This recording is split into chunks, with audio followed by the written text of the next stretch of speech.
Today we have a very special guest, and today our special guest is the Honorable Alan Gray from Lee Summit, Missouri. Thank you. How are you doing today, Alan? I'm doing great. How about you, Jim? I'm doing extremely well. Why don't you tell us a little bit about being Mayor Pro Tem of Lee Summit, Missouri? I know that's got to be a very daunting task for you, and tell us about it. Well, it's a pretty exciting time to be Mayor Pro Tem of any city, particularly Lee Summit, which is one of the fastest growing cities in the state. As Mayor Pro Tem, my primary responsibilities are to make sure that the council operates smoothly. That includes the assignment of all committee heads. It will also includes deciding what the roles of the committees are. I make those appointments and work with the mayor on legislative issues and all ordinances. So it's while it holds a lot of administrative responsibilities, it is really the glue that makes the city work. And so you say Lee Summit is one of the fastest growing cities in the state of Missouri? Yes, it is. Oh. We have a population now approaching 93,000 at the last census. Mm-hmm. And of that 93,000, our African American population is about 8%. Okay then. Now, how about home ownership? Do you know how many African Americans own homes in that Lee Summit? No, I don't have a specific number, but you could probably push that percentage in terms of our population across the entire metro area for Lee Summit. Mm-hmm. How many persons on the city council with Lee Summit? I have 8 on the city council with the mayor. The mayor is a non-voting member of the council. Okay, so he's non-voting member? Non-voting. So he's a leadership role? He has a leadership role. We have a strong manager form of government. We have a city manager, professional staff. The mayor, he manages all the council meetings, sits in for the council. But as far as our actual government structure, we have a strong city manager. Mm-hmm. Mm-hmm. Tell us a little bit about Alan Gray, because you've been around Kansas City for longer than I have, and I've heard you've been involved in quite a few civic endeavors. And so why don't you tell us a little bit, high school you went to, and sure. Kind of how you grew up in Kansas City. Well, I grew up in Kansas City at 42nd Montgall. My mother still lives in the family home I grew up in. Went to Basel High School. Played sports at Basel, football and track. Was never any good at basketball. Coach Willie Bowie would attest to that. I think I have the record for being cut off of the basketball team faster than anybody in the history of Kansas City sports. But I went from Kansas City to Morehouse College. I was a political science and international affairs major there, and that's where I spend a lot of my time, I guess, learning the craft that I'm applying today with regard to politics and government and community involvement. While in Atlanta, I worked with such individuals as Mayor Jackson, Andrew Young, worked with the King family, with King celebrations there. In fact, Marty King III was, I think, a year behind me in school. And had an opportunity to study in Nigeria. I was a Charles Merrill Scholar, and I like to tell people I'm one of the few people that lived through a military coup, and so long, hard meetings don't tend to faze me much. Right. But I came back to Kansas City and have worked principally in nonprofit management, Federal Reserve Bank, Truman Medical Center, and I'm now the CEO for the Black Chamber of Commerce. Tell us a little bit about the Black Chamber of Commerce. How is it coming? Well, it's an exciting opportunity to take the Chamber of Commerce to the next level.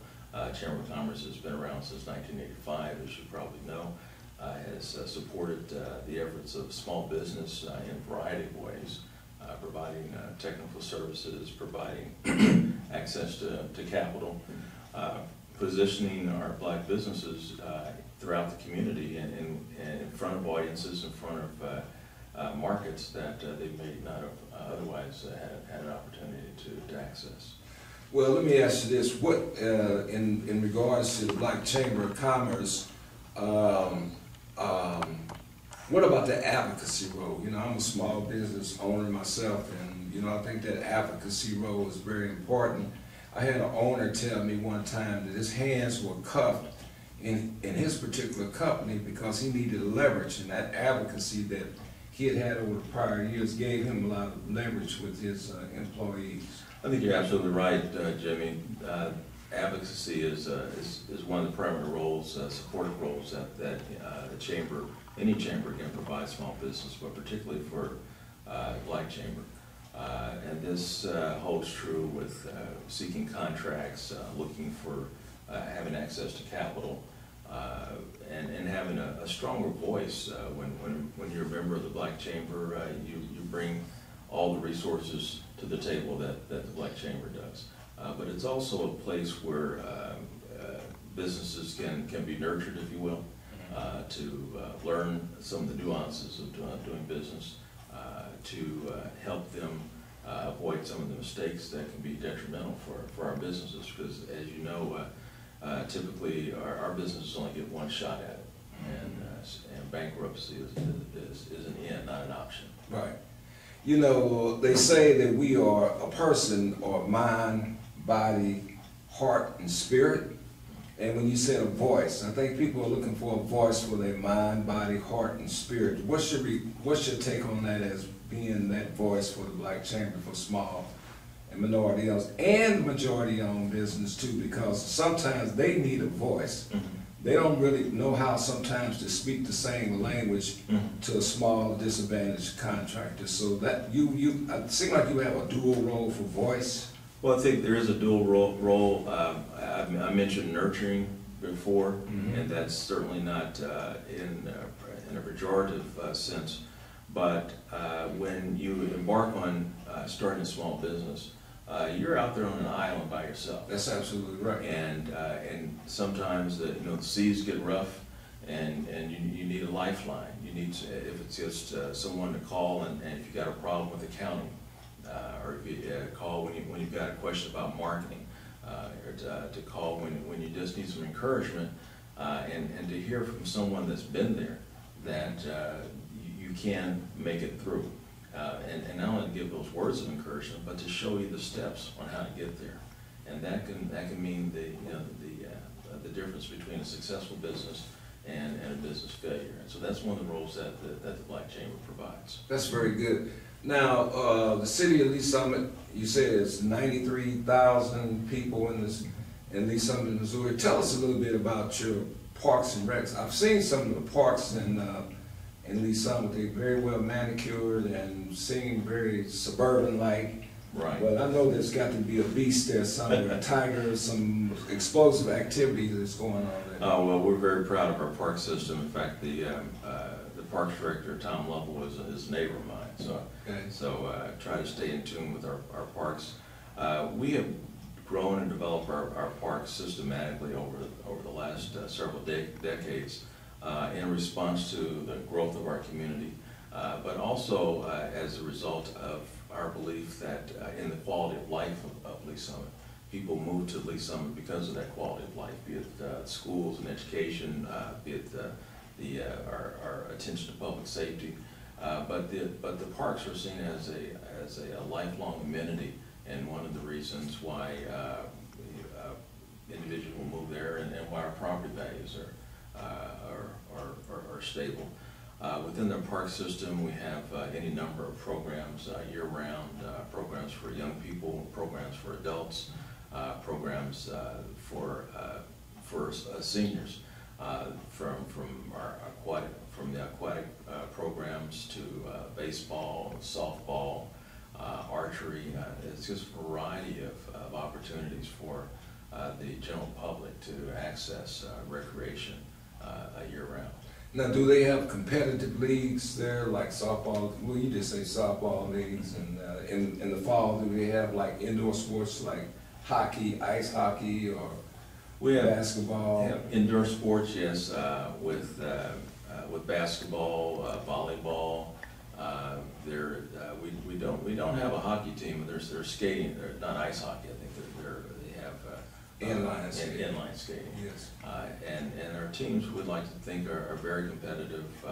My son played soccer in the Parks Leagues, and now we're working with, now they move into the Lee Summit Soccer Association and some of the other competitive leagues. But Lee Summit on a whole has fared well with regard to athletics and developing students in healthy ways, and showing them the key ways and safe ways of participating in sports.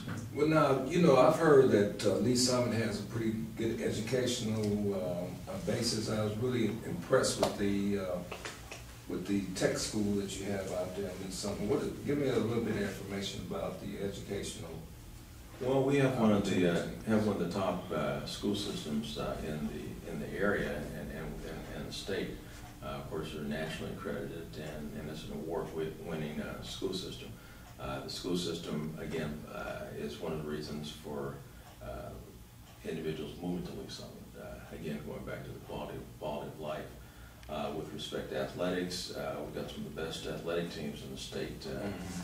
Many of our teams have the distinction of hanging championship banners. I think some of those teams are out in my district, Lee Summit West.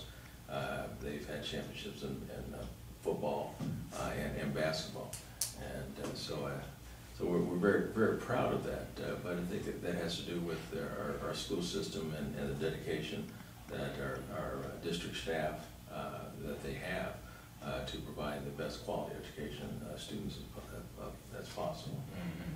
So there's a pretty good balance for sports and education in Lee Summit, Missouri. I believe so, and I think in today's day, when there's such an emphasis on athletics, our school system keeps par with that, emphasizing the importance of education and athletics, and that's something that is, I guess, driven home in the schools and at home as well. Very important.